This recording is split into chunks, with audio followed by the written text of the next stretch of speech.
Welcome, ladies and gentlemen, boys and girls, children of all ages, once again to Dynamo's dozen. Happy Christmas slash on the verge of New Year to each and every one of you. I hope you've had an amazing Christmas.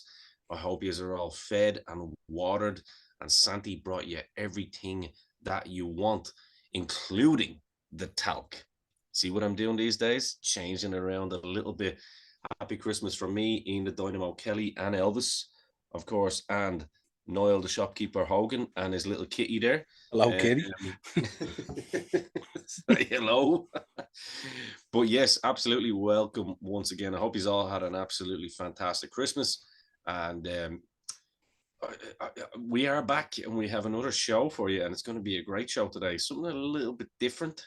Not too different, but we're not going to be moaning about things as much as you noticed last week. We're keeping that festive mood the way it should be, in a positive light.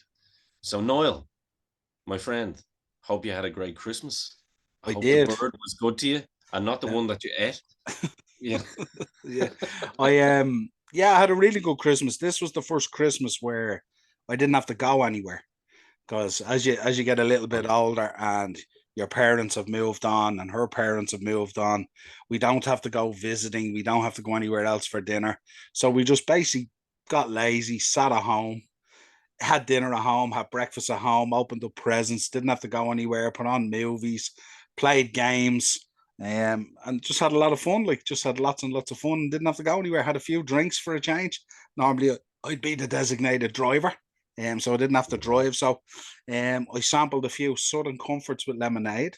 I sampled a few Jemieson's ginger ale and limes, and of course Bulmers. You couldn't have Christmas without Bulmers, so we So had that. you were a connoisseur of all things whiskey and Yes. cider. But Yeah, that's okay. That's okay. absolutely. So yeah, I had good a fun. similar situation with our house. It's probably going to be our last Christmas here in the Queen's old house. So we had family over, and they stayed with us, and we made the dinner. Rachel made her first ever Christmas dinner, and when I say she knocked it out of the park, she absolutely knocked it out of the park. Hillary was the same. It Um, was Hillary's first Christmas dinner as well, and she did a great job on it. Oh wow! Yeah, well, the Great two job. of them are kind of cut from the same cloth. Like, to be Yeah. fair, they're better than us. You know what I mean? Absolutely, yeah.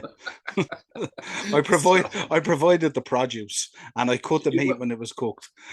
oh, I did that. I Yeah, did do the meat yeah, cutting. I yeah. did, and I'm proud of it. And I done all the potato peeling. I done all the spuds. Oh, good.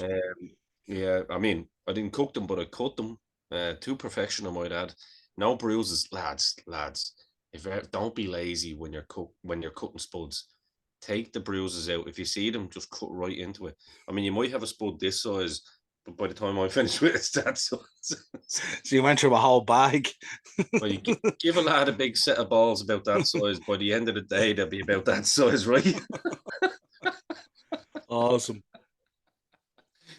Yes, we are in Oh, brilliant. festive mood today. Niall, we have a good show planned today. I have something to start us off today, which I sent to you a little while ago, and I thought it would be an old word that our Jay Kennedy used to love from the Four Pod Men. Apropos, I thought it'd be very apropos to mention this quote Mm, um, from one of your favorite pro wrestlers and mine, Mister Dax Harwood. He's absolutely. come out in defense of CM Punk this week with this whole locker room cancer talk that apparently stemmed from one Chris Jericho. Now, that's rumor and innuendo. We don't know whether that's true or not, but I think the boys at the top might be really the cancer, if we're being honest here. It's Because it's a big move, isn't it? It's a big move, like coming out when you're active on that roster still to be coming out and saying what these boys are saying is bullshit. You're putting your yeah, hand out there, aren't you? Are FTR looking to head back to Connecticut or something like that, or what's going on? well, this is interesting. This is interesting, though, because you haven't heard this whole thing, Yeah, so it'd be interesting to hear your thoughts and opinions mm, on this. Because usually yeah, you're giving me mm, the same.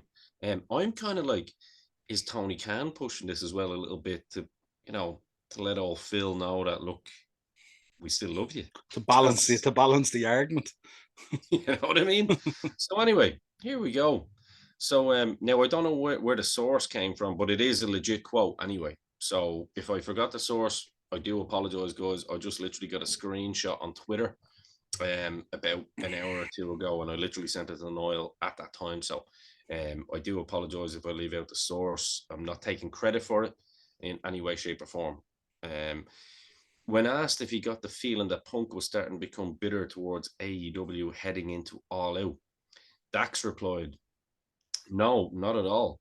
Punk was still so joyous and happy to be in the wrestling business. To be honest, he told me when they were going to put the belt on him that he didn't want the belt. He said, I just want to have fun, but he understood that Tony putting the belt on him would put AEW in a better light. He took it begrudgingly a little bit, if I'm being honest, but he took the belt. At the time, he was taking me, Cash, Max, MJF, Wardlow, Hobbs. I'm missing so many guys. He was taking us out to eat, always paying for it.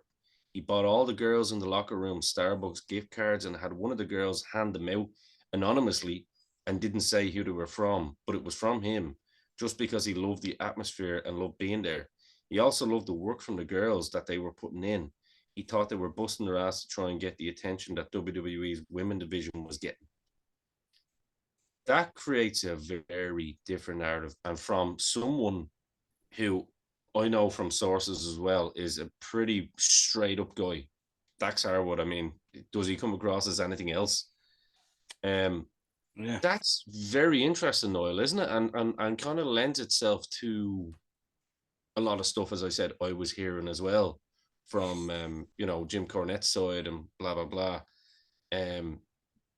Yeah, and it does sound like a Punk kind of thing to do, doesn't it? Because contrary to popular belief, just like myself, he's quite a nice guy. Did he mention how much the Starbucks vouchers were for? It'd be interesting to know, wouldn't it? Because it It might have was a only been hundred. for it might have only been for the coffee. Let's say it was 100 brick. Say, for example, it was $100. Yeah. But isn't it interesting as well that MJF and all is mentioning there that he was taking him under his wing and blah blah blah, and like because you had actually mentioned that a couple of weeks ago. You were saying, I wonder, does he really think he's a prick, or is he's obviously working towards something? And I think we both kind of thought that, didn't we? With MJF, it was more like, right, possibly we can work together here with this. Yeah, well, we knew the two boys would eventually cross paths and it would be money. But unfortunately, I think MJF went out and then Punk went out, obviously, so the timing was just off, unfortunately. Yeah. But certainly those two boys together in a program would have been big money, I'd say. Would have been Because I mean, the massive. program itself was money, even with the back and forth. I mean, it was Yeah. absolutely fantastic. One of the best kind of I think exchanges that we saw in 2022. To be fair, Yeah, I had read as well. I mean, he was a big supporter of Danhausen as well, wasn't he? He used to buy, didn't he buy a lot of merchandise off Danhausen and all to support him and stuff like that and all. And I know he's a big comic book nerd and stuff like that. And obviously Danhausen produces a lot of that stuff. So I know he had purchased a lot of pieces off Danhausen and stuff like that and all. So maybe it was his way of kind of sideways financially supporting him and stuff like that and all. It's pretty cool. Like, nice, yeah, so I don't know. I suppose it depends. This will continue to unravel over the next few months as it gets to a stage where Punk is healed up and stuff like that, and then we'll find out what's actually going to happen. I still have a sneaky feeling he'll end up back in AEW, and they'll have to finish off that business with the Elite and stuff like that. I do too, and it'll be massive. Yeah, I've heard rumor that there has been a kind of a bit of a come to Jesus meeting, I suppose, so to speak, and they've at least said, right, let's be professional or whatever. You know what I mean? Yeah. Interesting to see how that goes, and hopefully that is the way. And then, as you mentioned, the actual into the sunset moment for Punk would then be probably heading back, getting that Hall of Fame, getting a bit of a WrestleMania moment, and assuming he wants it. You know what I mean? He's a very unusual character. You know what I mean? He and is, I don't think sometimes he doesn't care for the obvious sometimes, and he goes the opposite way. So, but I would Good way to assume it be. would be something he'd be interested in, all right. But yeah, I think if he comes back to AEW, I think it'd be excellent, and I think there's a lot of good stuff there that can still be done, and I think it's really, really important that they did hopefully come together and sort stuff out, because that kind of explosion that happened and stuff like that could have pulled AEW right into the ground. You know what I mean? And it's just one of those things, you know what I mean? It's like TNA, the way TNA went when Styles had to go over his money and all this kind of stuff, you know, when you kind of ripped the heart out of it there, and Punk was doing so well as well, draw value, merchandise, pay-per-view numbers, buy rates, all that kind of stuff, you know, and then the boys obviously getting a bit touchy about it and stuff like that, because they want to be seen as being the iconic thing in there, and then they're not, and they're overshadowed a bit. But they don't realize by being overshadowed, they're probably making more money, but they don't realize. And yeah, it's one of those Ego, things. Yeah, ego, yeah. yeah, yeah. What about one last little quote just off the top of my head that I read today, that Booker T likened AEW has fallen to like a weird cult. Yeah, yeah, Booker T is smashing some good stuff out of the park at the moment. Really enjoying his podcast, really enjoying Conan, and a couple of Shout others. out to Really, him. really, really good. There's some really, really good wrestling podcasts out there, apart from the obvious. I mean, obviously, we Shout out love, to Kevin Nash's, by the way, yeah, and that's actually more like a yeah, radio show. It's very Howard Stern, isn't it? Like there's a yeah. lot of talking about random stuff on it. But Mm. Kevin Nash, I think, is such an interesting guy, and absolutely shout out to Kevin Nash, like for what a professional and what a human being he is. I mean, after losing his son this year, Yeah, big losing bounce Scott back. Hall, Yeah. and he's after losing another very, very close friend on a recent Mm. podcast has passed away too. I Yeah. mean, I know from recent tragic events in my own personal life, it's very difficult to fucking Yeah. pull the You'll sheets off you'll sometimes and find the only way you can deal with it is to dust yourself down and keep the ball rolling. persevere. That's the Yeah, only thing. and live through their image and know that they're always going to be there for you. So, but Yeah, and look, the son was supposed to be a big part of that podcast as well. So the fact that he's huge, continuing it on, it's a big memory for him and stuff as well. You know, so huge, fair play to him. huge, It's great, great to see. fair play to them. So, shopkeeper, shopkeeper, what Mm. have you got for me and your fans today? Yeah, there's not a huge amount of news out there. Obviously, it's the festive season and it's holiday time and stuff like that.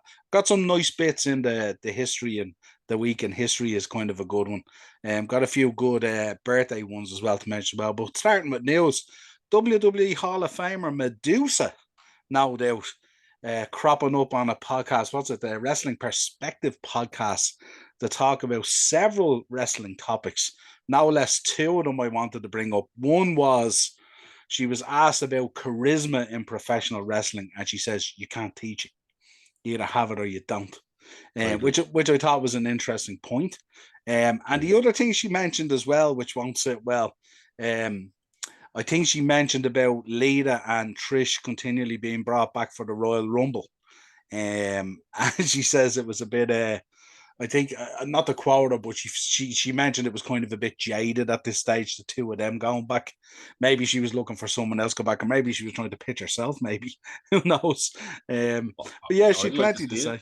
Yeah, but she'd plenty to say. So check it out. She was talking about a lot of stuff, but always nice to hear from her, because she gives an interesting perspective of things. And of She's a course, hard ass, and in fairness, she is. like that quote that you mentioned there Yeah, as well about you can't teach charisma. It is mm, 100% true. Like yeah, you'll see the haves and the have-nots. I mean, you'll see certain people that have enough talent that will make the spot eventually, mm, but they tend to stay at the spot, don't they?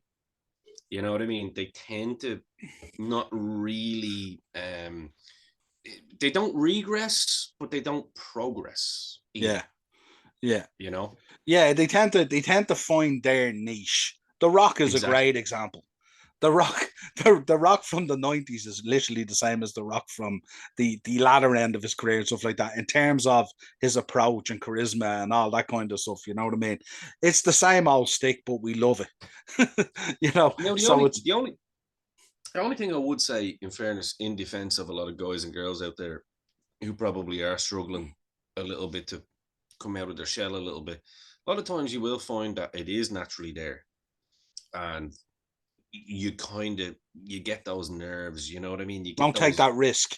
Don't take that yeah, risk. you get exactly, you get those locker room nerves. Like, I mean, for me, I always remember my most I can only speak for myself, but I always remember I found it more nerve-wracking having matches in training in front of my peers because you don't have the crowd to feed off and blah blah blah, and you'd have the boys and the girls winding you up a little bit, and you'd be like, "Oh shit!" Like, fucking hell, I have to impress Fergie D or Paul or whatever. But I always found that once the lights were on, that was when I shone. You know what I mean? And that's where I didn't even think about it. It just was like Tell us this: did you have a routine before you walked through the curtain?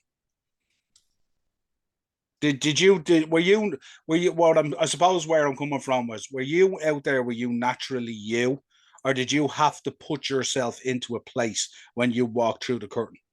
no, I was naturally me. I'll be honest with you. I can say that like in 100% honesty. And that's both heel Um, or face. I was face only a few times, Yeah. um, and that So used to be how was that switch? that's an interesting one because that's where I used to have to put a little bit more thought Hmm. into it. You know what I mean? Because if I was in control of the match as the heel, it was easy for me because it was like, right, all I have to do is just piss off.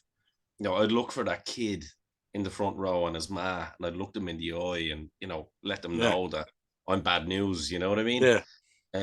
Whereas when I was the baby face, I felt I was a little bit more generic. Hmm. Like, come on, everybody. Did you here's a question for you, because obviously heel was where you were at, so that was your revert to type. Did you Yeah, ever go out as a baby face and do some heelish stuff without yeah, realizing? a Yeah, million yeah, percent, a million awesome. percent. I'll give you a shout out. A mutual friend of ours, Sean South, out Yeah, with Ian Merton. Give him a shout. I had a I had a match with him in with I think it was CCW, actually, Celtic Championship wrestling, which you're well familiar with. yeah, yeah. Um, and I remember he actually sent me some snaps years and years ago of me like chopping him in the corner, and you can actually see my face. I just look like the devil incarnate is wanting to come out, and it was like you just you're just a heel. But no, I mean, I always found it odd, like when I'd have to go out at the intervals and stuff, and like pick up a kid and take a picture, and Mm, all that stuff. It was real, like. Whereas I always loved being the guy that came out and be like, stick the tongue out at the kid and be like, yeah. but I'd always Hood up, whisper in the end, going, hood up, and hair soaking wet. 100%. But I'd always give the fist pump in the Yeah, end, like on the fly. You know what I mean? But like, yeah. don't worry about it. But no, it is, and it's very. You're. I mean, some people can do both. I mean, I think a great example at the moment is looking at say, I don't know, like a Finn Balor or like a Dolph Ziggler. You know what I mean? You look at Finn Balor now; is in his element, Mm, doing the heel stuff. You know what I yeah. mean? And you look at Dolph Ziggler, he's always in his element doing the same with Seth Rollins. But Mm, then when you put them in the babyface situation, it's like it's they have to work on it. yeah. I think it's like Shawn Michaels as well, isn't it? Like Shawn Michaels always found it easier to be same with Ric Flair. I mean Yeah. the goat. I mean, like Yeah. Flair, he used to come out and give the smiles and he'd act professional. I Mm, think Flair was very good at it, to be fair. And mm, whereas I think someone like a Brett and a Sean and yeah. Hogan, for It example, was much clearer. I think with Flair, he was the heel who still wanted to be loved. 100%. But yeah, So it was like, but I know the question you're asking. Flair's mm, a perfect example, actually. yeah. He'd always still use the heel moves Mm, in the ring. His routine didn't change. Whereas I found that when I like the few times that I did play babyface, I was trying to be a bit more, you know, good guy. I was using the chops and stuff, but it smoother. It wasn't as, yeah, yeah. No, I get you. Yeah, wasn't as nasty. yeah, yeah, yeah, yeah, So yeah. Everything was in it, but not absolutely everything. Yeah, yeah, yeah. yeah, No, I you'd get get the you. odd little kind of kick to the back of the knee and be like, "You on, you son of a bitch!" You'd be like, "Oh shit, Yeah, that was a bit aggressive." yeah. No, it was interesting. Just want to get your take on it. It was No, I interesting. like that. I like that question. Yeah. Yeah, Next up, we've Cain Velasquez. Cain Velasquez was talking about he was on a podcast and he was talking about that return. He was talking about being out on bail. You know the story behind Cain Yeah, Velasquez and all of the course. stuff that happened and all, and the And rightly the so, by the way. paedophile thing stuff. That yeah, well, it's come out. I didn't know the full story, so I had to dig in the other day. But the full story is that he took the law into his own hands and shot a guy and all that kind of thing. But actually, the guy he shot was not the guy who was the accused pedophile, if you like. The guy who he shot was the guy who was trying to help him escape. which Ah, which some people would say, well, that's like equally as bad, really, isn't it? Nearly pretty yeah, close anyway. I would say so. Yeah, I mean, Yeah. are you like? Here's a question: If you like, if you know that your mate is going out to murder someone, and you know that he's going to do it, but you're not the one that pulled the trigger, Mm. but you enabled it. Technically, by virtue, aren't you a little bit guilty? No. I suppose how you describe enabling, you know what I mean? Like, I Well, suppose it's all if circumstantial, right, really. if you're encouraging it, Yeah, yeah, maybe that would be the right word. yeah, maybe, yeah. But Do you know what I mean? he was talking anyway. He was talking about returning to in ring action and stuff like that, and he was talking about this whole protective custody thing that's going on. And he was blown away by the support he got from the wrestling and MMA community. So he was talking about the support he got. And obviously, this was a huge thing at the time and stuff like that. Cain Velasquez, very recognizable, multiple time UFC champion in WWE and all that kind of stuff. And he was only really getting down in WWE when this all He happened. was actually, yeah. So it was just a very unfortunate situation, but it was interesting to hear from him. So everyone should check it out and see what he has to say and stuff like that. I think his heart was in the right place with that whole deal. To be honest with you, and I mean, like anybody who has kids or has any loved ones, Yeah. well, like and if you do think he's wrong for Yeah, well, trying to I go think the after, person, I think the person that was affected by it was a relative as well, if I'm right, wasn't it? Was it a niece or something yeah, like that, it or was a niece. someone It was a connected with him niece. or something like that? So, Niece, yeah. so So it I, was someone very close, obviously, yeah. yeah, so you can kind of understand the action. It's just unfortunately, I don't know what way you'd say, whether fortunately or unfortunately, he shot the wrong guy or something like that, and unfortunately he's ended up in prison. But it was interesting as well if you look at the posting as well, and you see some of the comments underneath, and it was interesting. There was a lot of support there for him and stuff like that, and I think genuinely, probably his previous character probably didn't help him either, being involved in the fight game and stuff like that. I'm sure when he went up before the judge, I'm sure the judge looked at it and said, "This guy's, probably a lunatic or something like that." You know what I mean? But But then now, again, he never. had the history of he's a history. He was a prison guard, wasn't he? Yeah, I think he was at one stage. He Yeah, was Artie in was. Yeah, San Quentin as a yeah, young man. yeah, So that probably helped him too. You know what I mean? yeah. And look, his heart was in the right place. If this lad has enabled a paedophile to get away that's harmed one of his family members, Mm, I don't think there's a person listening to this podcast that would not yeah, in any way, shape, or form, at least sympathize or yeah, empathize yeah. with the idea behind your head. So look, it's not for us to be the judge and the jury on this one, but Absolutely, yeah. He's out on bail, and yeah, it's great that he's out with his family at Christmas or whatever it is. And exactly, let's exactly. let's see how it all unfolds. But we wish him And well. long may he continue. I We love him. were we were we were we Great were fella. big fans of Cain Velasquez. Yeah, yeah. Um, Tony Khan was also talking this week. He was talking about AEW Dynamite, and he was talking about the comparisons with WCW. That constantly get made with AEW and WCW, and some of the things he spoke about. Obviously, Sting is an important face for both companies. Tony Schiavone's there, Jim Ross, the TBS TNT links, um, and various different comparisons like that. So it brings the fans back somewhat to WCW.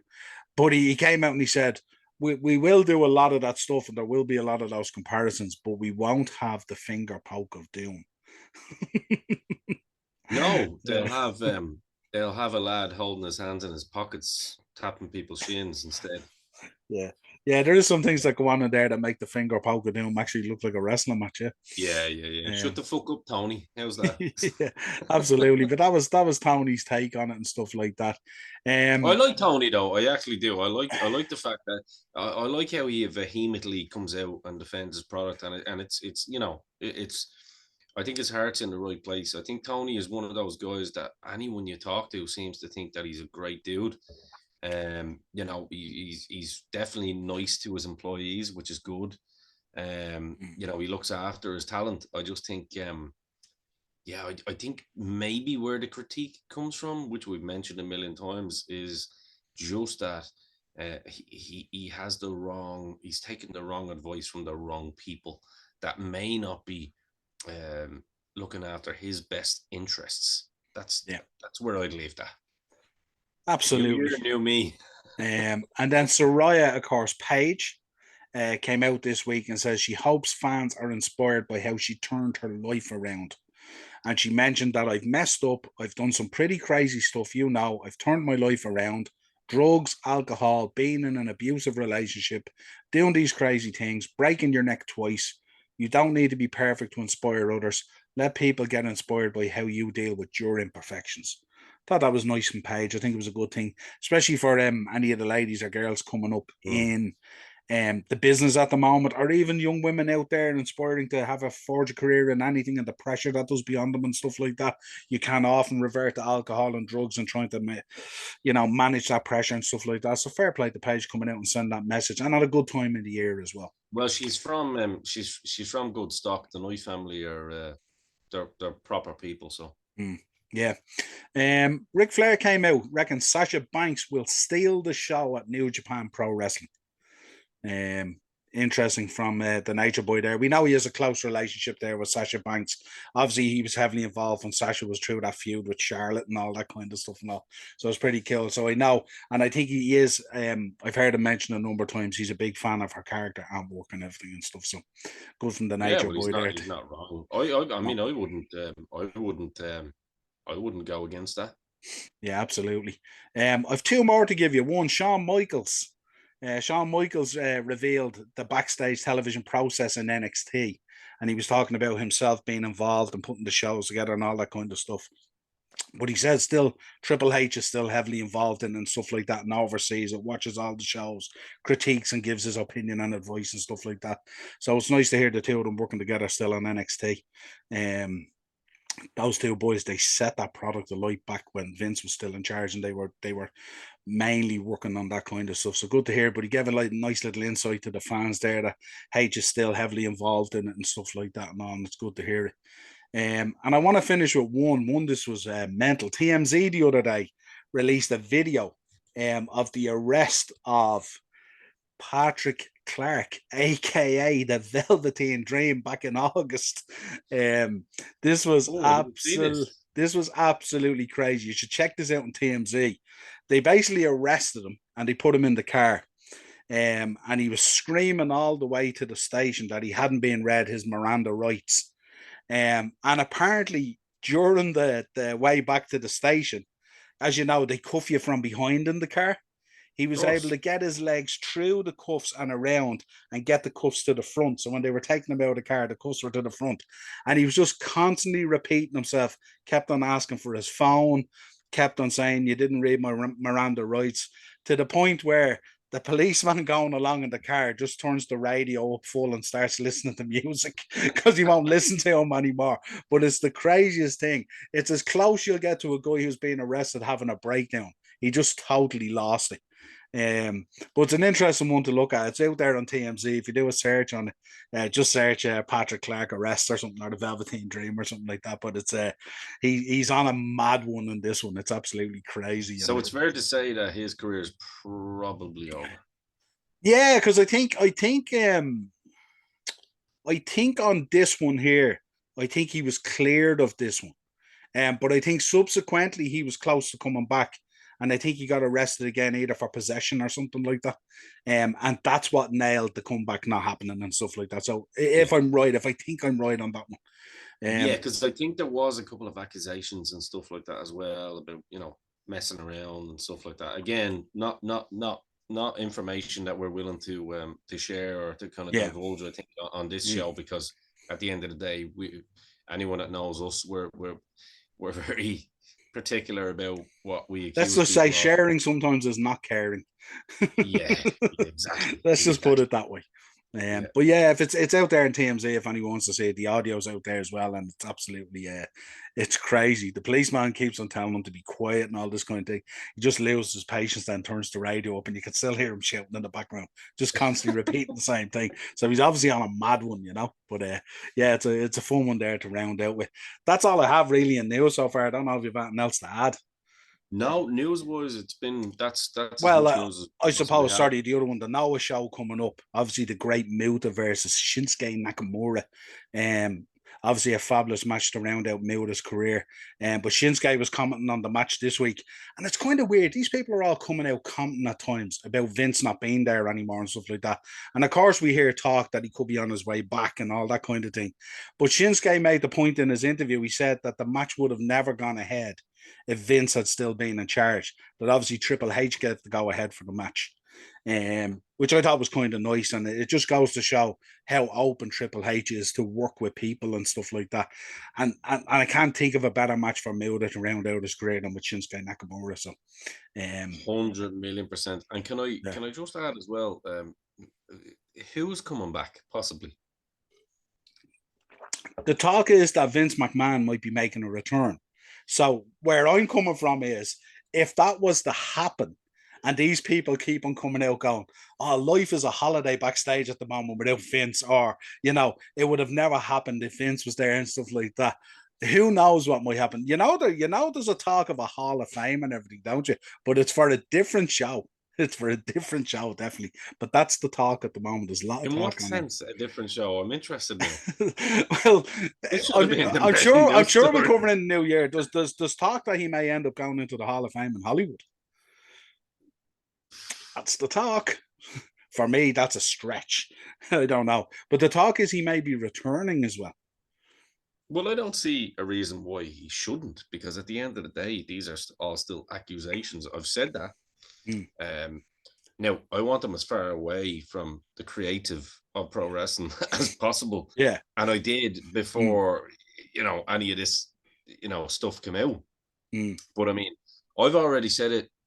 I've got some feedback. I don't know whether you have, but I got some feedback on last week's show when I called it a hit job. Okay. And most people agreed with me, actually. Funny enough. Now, shout out to Morris. I know he doesn't give a fuck. He's just happy to have his name in lights, and that's okay. Morris, we love you for it.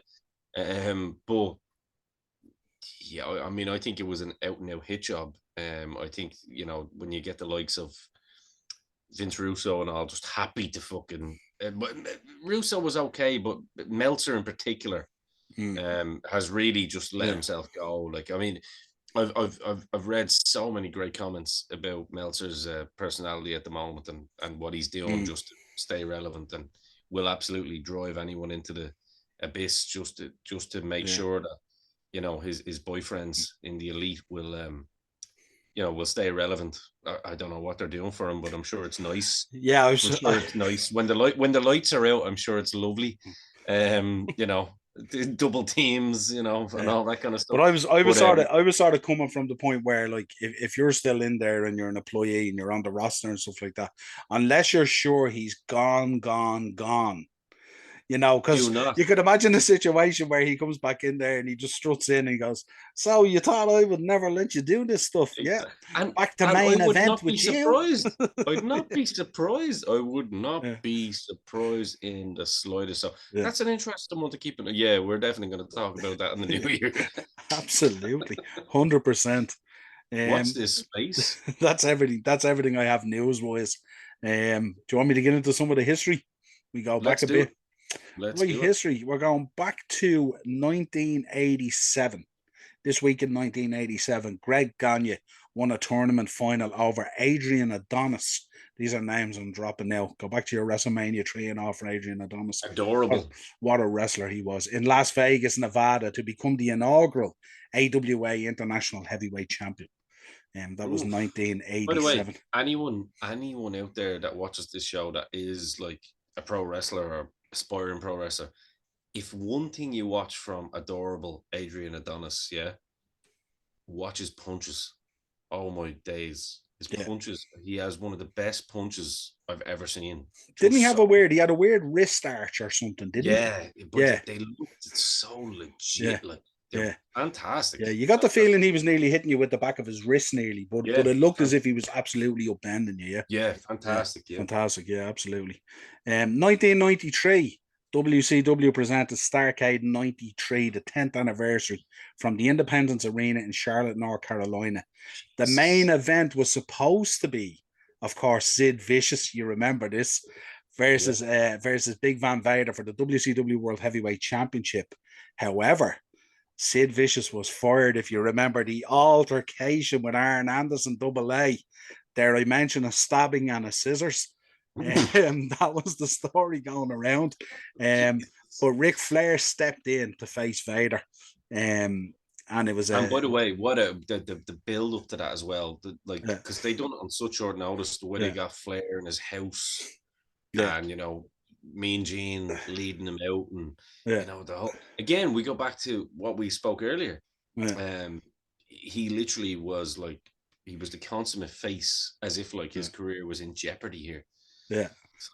Do you He's, ever, you know do you what? ever, do you ever He's like sometimes look kids, at isn't Sid? he? Yeah, do you ever sometimes look at Sid Vicious promos, and you straight away just think, when he's in the zone and he's just Yeah. crazy. Mm. The first thing I think of is Arn Anderson. There must have been, and like Arn Anderson is a tough knuckle. He's a tough knuckle, but I can't imagine the fear if that guy's coming at you like that in a kind of a rage. Well, I mean, He's a big dude.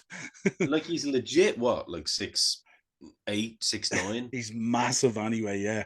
Like, and he's a big boy, and he's a Built, southern boy too. Like, yeah. so whatever, he just Mm. happened to find a pair of scissors, and Whatever the object was, the rumor is it was a scissors. Yeah. yeah, I think you'd rather get stabbed with a knife than a scissors, would you? Scissors stabbing would be awful. well, you know what? I'd rather a shank, Yeah, yeah, absolutely. That's what I was thinking. especially if Sid's holding the fucking thing. Yeah, Yeah, absolutely. There's a couple of Starcades in here. So this one is 1994. Starcade took place, of course, in Nashville, Tennessee, at the Municipal Auditorium. In the opening match, Vader defeated Hacksaw Jim Duggan to win the United States Championship. Shout out to Hacksaw at the moment.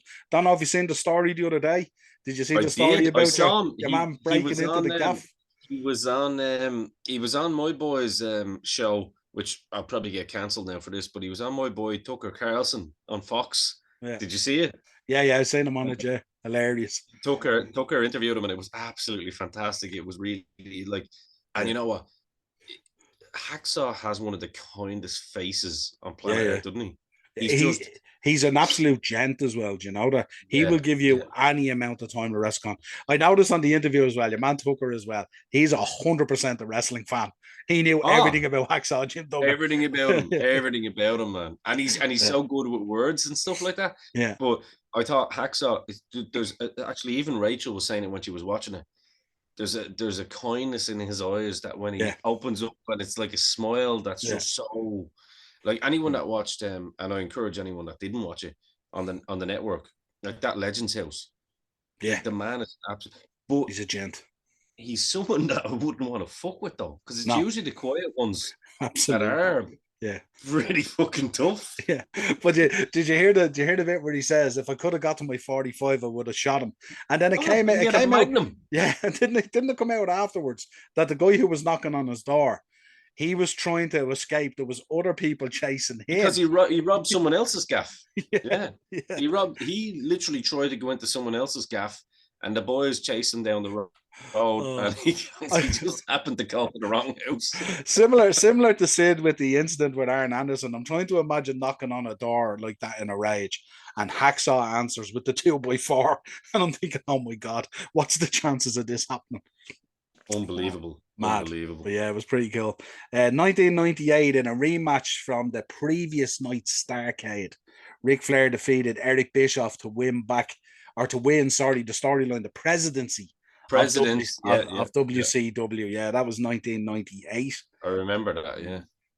Then we go back 1985. The NWA and AWA co-promoted Star Wars from the Brendan Byrne Arena in East Rutherford. I presume the Brendan Byrne Arena was originally the Rutherford Arena, or was the original Rutherford Arena, which since has become maybe the MetLife, if you like, Something different. within a Yeah, yeah. stone's throw in New Jersey. The main event saw Stan Hansen defeat Rick Martel, the model, to win the AWA World Heavyweight Championship. So that was Star Wars. It's amazing when you hear Russo talking about how wrestling, real good wrestling and wrestling writing should mimic real life at the moment, stuff like that. And of course, that was 1985. They called it Star Wars. Star Wars would have been in the height of it at 1985 Yeah. and stuff like that. So it's really cool the way they did it. 2009, Dr. Death Steve Williams sadly passed away. He had a battle with throat cancer. What a wrestler he was. Passed away in Denver, Colorado at the tender age of 49 years of age. I was a big fan of Dr. Death Steve Williams. Loved his work. Yeah. Absolute monster. And he had the most perfect beard for that timing as well, didn't he? He reminded me a lot as well of what's the other lad's name? The guy who wrestled Hercules at 3, Billy Jack Haynes. Billy Jack Haynes. Yeah, they had these perfect beards. I tried to mimic my beard on all three, and he had a great mullet as well, didn't he? He had a full mullet, like. But Billy Jack, I mean, Jesus Christ, we could do a whole episode on him. Yeah. Like he's, but no, 100% Dr. Death was, he was fantastic. Yeah, absolutely. 1998, Sam Muchnick, a guy that we spoke about plenty of times on the 4 Podmen. The long-standing St. Louis wrestling promoter sadly passed away from internal bleeding in St. Louis at the age of 93. The age of 93. Ooh, good age. Some age. 2011, the day after his loss to Alistair Overeem at UFC 141, of course, we're talking about Brock Lesnar, the beast incarnate, announced his retirement from MMA, but he would subsequently return for one more match against Mark Hunt at UFC 200, which created a lot of controversy, if you remember. Should we mention gas and stuff like that? Lesnar it doesn't matter. Gas means nothing, because I was over in Tenerife for that and went down to watch it live. And he absolutely destroyed that boy. and anyone who knows for MMA, Mark Hunt is not the type of guy that you'd go in and destroy. But there was a lot of controversy. If you actually want to have a lot of fun, actually go back and look at Joe Rogan's podcast after Joey Diaz was on it, and he was complaining about. He said he doesn't even know what Brock Lesnar was taking, but he was taking the kind of shit that made your head grow. That was the quote Joey gave. But it was crazy. But I've never seen someone beat Mark Hunt down like that. It was quite frightening and quite shocking. And what people need to remember as well, steroids don't make you fucking beat people up better. It's either in you or it's not. Like. Apparently. You know, just saying in defense of Brock, because I know that there's some girl that came into your shop the other day looking for a Brock figure, so ease her a little bit. Yeah, absolutely. Yeah, I'd say there's a lot of guys who used to fight in Pride might have a different view on that. But let's see anyway. Fair point. We go back to 2010. This is a man we spoke about a number of times on the 4 Podmen as well, mainly through some of the dark side of the rings and stuff like that. But CZW star Nick Gage, he turned himself into police in New Jersey following the release of information that he was a person of interest related to that bank robbery, if you remember, in Collinswood, New Jersey on the 22nd of December. So this week he turned himself in. I think it was fairly obvious by the footage it was him. And if your intention out there, people, is to ever rob a bank, cover yourself up a bit better, go a bit more with the skies and stuff like that. But kayfabe it a little bit better, especially if you're involved in the wrestling business. You know what I mean? Yeah, especially if you're reasonably known. Like kayfabe is a thing. Absolutely. Maybe actually Nick Gage would have done all right if he'd have watched this show back in the day, and we had been a show back in the day, and would have realized, maybe I should disguise myself. Like, we've a guy in Ireland called the Wig. It's a good gimmick, just saying. Yeah, absolutely. That's it. That's everything I have from the weekend wrestling history. There was a lovely little blend in there. Nice little blend. Notable birthdays. We started off, of course, with the lovely Selena Vega, 1990. We go back to Cesaro, 1980. Celebrates his Yeah, was birthday this week. Cesaro 4 years older than me? Yeah, apparently so. Yeah, that's what came out 1980 for That's Cesaro. mad. Yeah, Fucking hell. crazy. China, who sadly passed away, would have been celebrating her birthday this week, 1972, same age as me. Goldberg, 1966, celebrates Ooh, his birthday this still week. looking good. Bart Gunn, 1965. Um, of course, the genius himself, Leaping Lanny Poffo, the poet laureate, 1954. Looks very well. Wow. 1954 looks Jesus. really, Good, really well. yeah. A man who were fond of his product, Ray Fenix, 1990. Yeah. And of course, a man who I think is a fabulous wrestler, one half of the American Wolves, Eddie Edwards, 1983. And then we rounded out with a man who was the world's strongest man, as far as I know, as well. And also, I think he was an Olympic champion as well. Bill Kazmaier, Yeah. 1953. So Jesus. they're your notable birthdays for this week. So Nice. quite the blend, quite the blend. What a show. Yeah, What a show. You know what? The great thing about this is that you can have conversations that just come up in between everything. And we segue. That's what we do on this show. Like that's what we did on the Podman. That's what we do on Dynamo's Dozen. And it's a great part about the show. If there's anything that people, you know, think we left out, or if there's anything that we said that people don't agree with or do agree with, be sure to let us know in the comment section. But if you are going to write a comment, and I've noticed some of you motherfuckers doing this as well, like and subscribe to the show. So, like the actual episode, subscribe to the show, and follow us on Twitter, and follow us on Instagram, and follow us on Facebook, and let us know what you do like and what you don't like. yeah. Um, so yeah, that's pretty much it for me as well. The only thing to finish off the show with, unfortunately, there just before Christmas, we got the word that we lost a man who would have been heavily influential in my nightclubbing days and stuff like that from Fateless. One Maxi Jazz passed away at the age of 64, Yeah, world renowned for his song Insomnia, which is used till this day. And it was a lovely tribute the other day. Before the Crystal Palace game, the players came out to Insomnia and they put up a big thing. He was a lifelong Crystal Palace fan.